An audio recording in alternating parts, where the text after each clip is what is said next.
प्यारे मित्रों, नमस्कार। एक बार पुनः स्वागत है आपका ज्ञान गंगा आयुर्वेद क्लासेस में। आज हम बात करने वाले हैं शरीर गुण भेद, जो कि सिलेबस का 7वां पॉइंट है।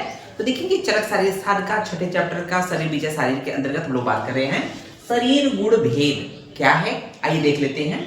तो यहाँ पर जब आप पढ़ोगे हम लोग बात करते हैं रेफरेंस चरक शारीर साध 6ठे चैप्टर का श्लोक नंबर 17 देखेंगे। जब आप बुक ओपन करेंगे तो वहां पर जो सिलेबस में जो सिलेबस मतलब हिंदी में जो मिलेगा गुण भेद नहीं लिखा है, वहां पर धातु भेद लिखा है। क्यों?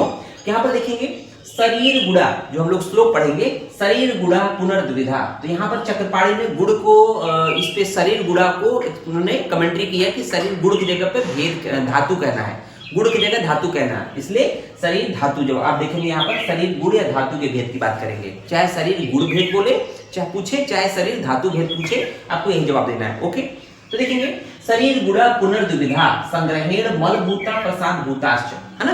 तो जो शरीर गुण होते हैं, शरीर के धातुएं होती हैं, वो दो प्रकार की होती है। तो हम लोग जैसे इसको है शरीर गुण या धातु भेद क्या होते हैं, दो होते हैं। एक मलभूत होता है, दूसरा प्रसादभूत होता है। मलभूत और प्रसादभूत देखेंगे शरीर धातु या गुण जो है उसके दो भेद हैं, पहला मलभूत, दूसरा प्रसादभूत हो गया। ओके, अब देखेंगे उसको देखेंगे कि तत्र मलभूतास्ते, जो मलभूत होता है, तो इसको पहले एक्सप्लेन कर रहे हैं मलभूत को। तो मल में जो सब मल जो होते हैं मलभूत होते हैं, उसके अंतर्गत क्या क्या आएंगे।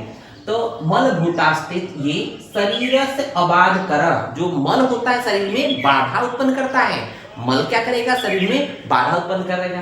तो मलभूतास्ते शरीर से बाध करास्यु, तो क्या करता है मल, मल शरीर में बाधा उत्पन्न करते हैं, मतलब जो भाव शरीर में बाधा उत्पन्न करते हैं उसे मलभूत कहते हैं। बात क्लियर होगी।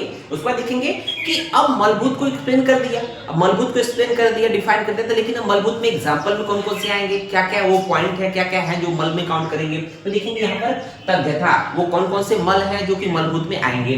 तो शरीर छिद्रेषु उपदेहा, है ना, शरीर छिद्रेषु उपदेहा, शरीर के जो छोटे छोटे छिद्र होते हैं, ओपनिंग होती है, उनके द्वारा निकला मल, जैसे आंख नाक कान। तो यहाँ देखेंगे शरीर छिद्रों अर्थात आंख नाक कान से निकला हुआ मल, पहला पॉइंट हो गया, पहला कैटेगरी हो गया।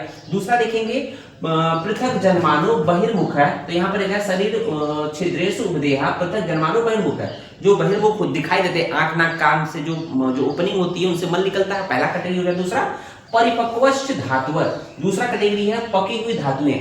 परिपक्वश्च धातु मतलब पकी हुई धातुएं का मतलब क्या है कि रस रक्तादि धातुएं, जो व्रण, जब किसी को उंड होता है, घाव बनता है, तो उसमें देखते हैं पस का फॉर्मेशन होता है। तो पकी हुई धातुएं जैसे रस रक्तादि धातुएं जो व्रण अर्थात उंड में पुय अर्थात पस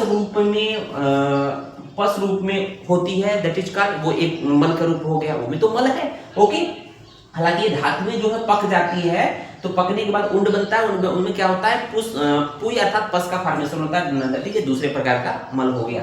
तीसरा देखेंगे, तीसरा क्या है, प्रकुपिताश्च वात पित्त श्लेष्माण, वेरी वेरी इंपॉर्टेंट है। प्रकुपिताश्च वात पित्त श्लेष्माण अर्थात वात पित्त कफ जो कुपित रूप में होते हैं वो भी मल के रूप में होते हैं। जब कुपित रहेंगे वात पित्त कफ तो शरीर को क्या करेंगे, दूषित करेंगे, मलिन करेंगे, नुकसान करेंगे।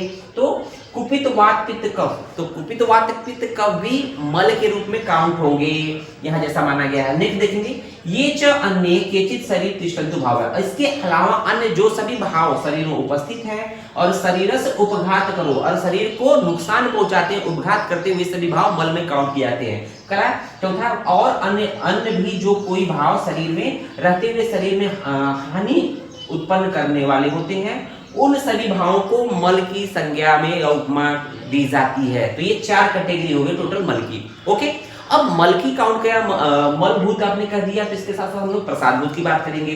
तो नेक्स्ट देखेंगे इतरस्तु, मतलब जो मलभूत 4 कैटेगरी बताई गई है, उससे इतर, उसके अलावा जो भी भाव होते हैं शरीर में, जो धातु होती है, दैट इज कॉल्ड प्रसादभूत। तो कह रहा है इतरस्तु प्रसादे, मतलब इस मलभूत के अलावा जितनी भी चीजें होती है प्रसादभूत होती है। इतरस्तु प्रसादे गुरुवादिष्ट द्रवंतात, गुरुवादिष्ट द्रवंतात मतलब गुरु से लेकर द्रव तक, गुरु से लेकर द्रव तक जो 20 गुरुवादी गुण होते हैं, ध्यान दीजिएगा, प्रसादभूत में गुरु से लेकर द्रव तक जो द्रव गुण होते हैं उसको हम लोग प्रसादभूत गुण में काउंट किए हैं।